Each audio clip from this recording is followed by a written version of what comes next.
Nažalost, u Srbiji nije redak slučaj da žena kada ostane trudna, ostane i bez posla, bez obzira na njene kvalifikacije i iskustvo. Upravo to desilo se i Ireni Ivović, koja je ovu stresnu i tešku situaciju uspela da preokrene u jedan kreativan i lep posao.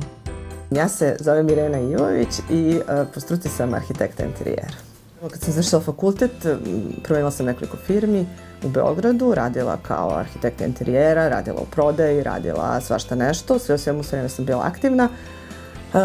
I tako sve do 2009. godine kada sam ostala u drugom stanju, otišla na svoje trudničko bolovanje sa prvim detetom. A poslodavac naravno nije uplaćivao doprinose, nije uplaćivao i staž.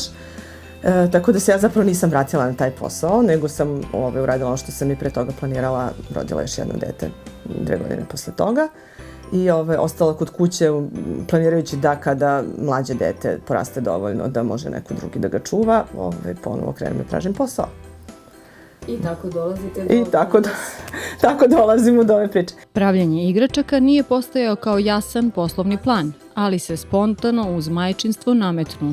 Kada je moja devojčica Janja imala tih svojih godinu dana, ja sam njoj sašila nekakvu macu malu i onda ja nisam tad ni znala koristim šivaću mašinu, nego sam to sve nešto ručno napravila, jer je ona kao što voljela mace, pa sam onda pokušala da je napravim lutku.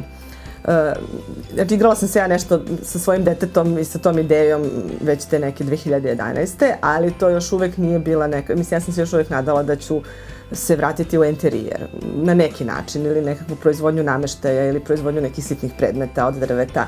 Dakle, nisam razmišljala o ovome ozbiljno, jako dugo.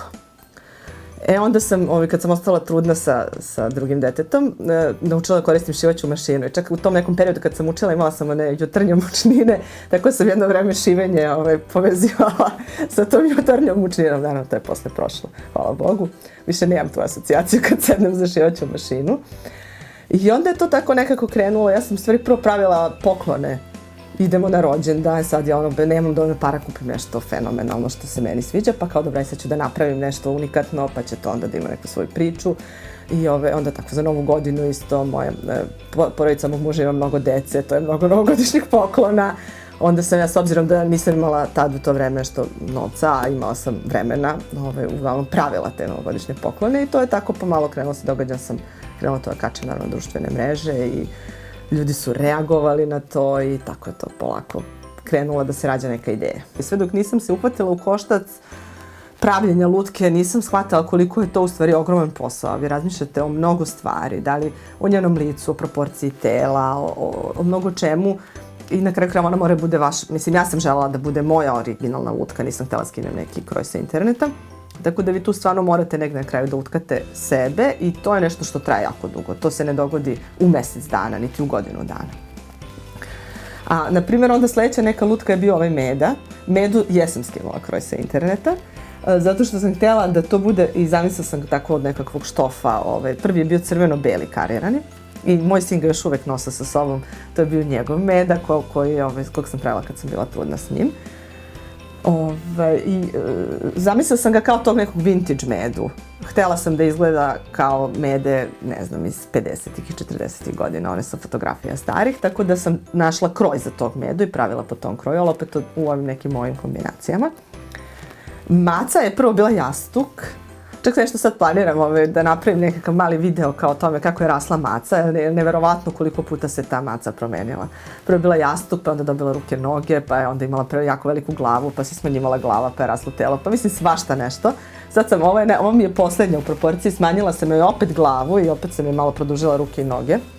Ali već ona pre, to je ova, od pre tipa 2 mjeseca, ima veću glavu i kraće. Mislim, stalno se nešto menja i ja sam stalno nezadovoljna kako maca izgleda i moram da je menjam.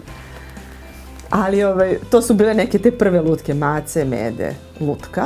Onda kasnije u nekom trenutku dosta ljudi me pitalo za konjiće, kao to, možda zato što ima dosta crtača sad sa konjićima, devojčice vole konjiće.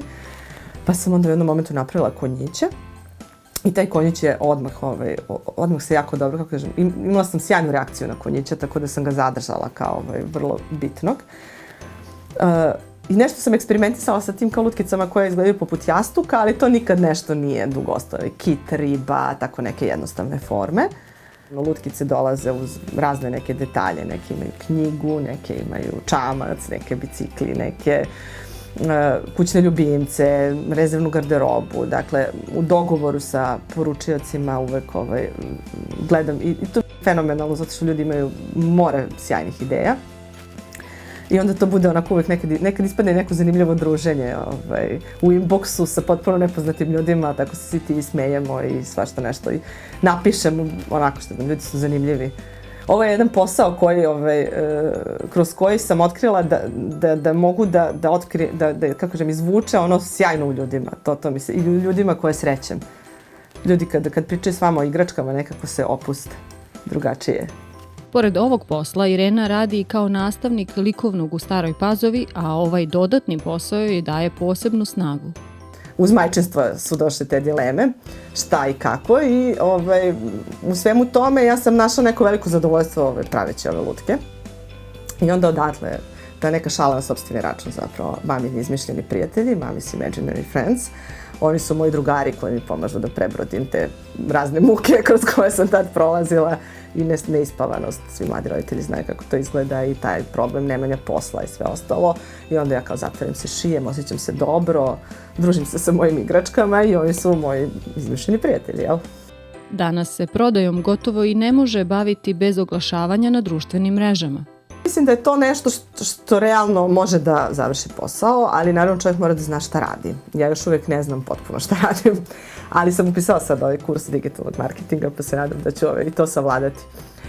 Tu ima mnogo posla, dakle koliko mi treba posla da sašijem jednu, da osmislim i sašijem jednu lutku, još 2 puta toliko posla treba da se ona promoviše. Da bi neko znao da vi uopšte šijete lutke, da bi neko uopšte znao šta vi sve radite, kako to izgleda. Znači, potrebno je mnogo vremena posvetiti, mnogo posla tome, a to je taj nevidljivi posao, jel? Koji ljudi misle samo zakačite na Facebook i onda nije uopšte tako. A šta je Irenin savjet za one koji tek razmišljaju da od nekog hobija pokrenu posao? Meni je sad ovde jako bitno, ja ovde radim nešto što meni donosi zadovoljstvo. Dakle, ja ovo ne radim zbog novca toliko, koliko radim zbog toga što mi je važno da imam nešto što ću da radim, što će da me učini srećnom. Treba mnogo vremena, treba mnogo odricanja i mora mnogo da se uči. Dakle, ništa se ne događa preko noći i ono što mi negdje zaboravljamo, kažemo svima je potrebna pomoć. Dakle, ako imate nekog ko će vam pomoći, to je sjajno, onda je lakše. Ako krećete u nešto potpuno sami, jako je komplikovano, jako je teško. Ima mnogo odricanja, mnogo odricanja.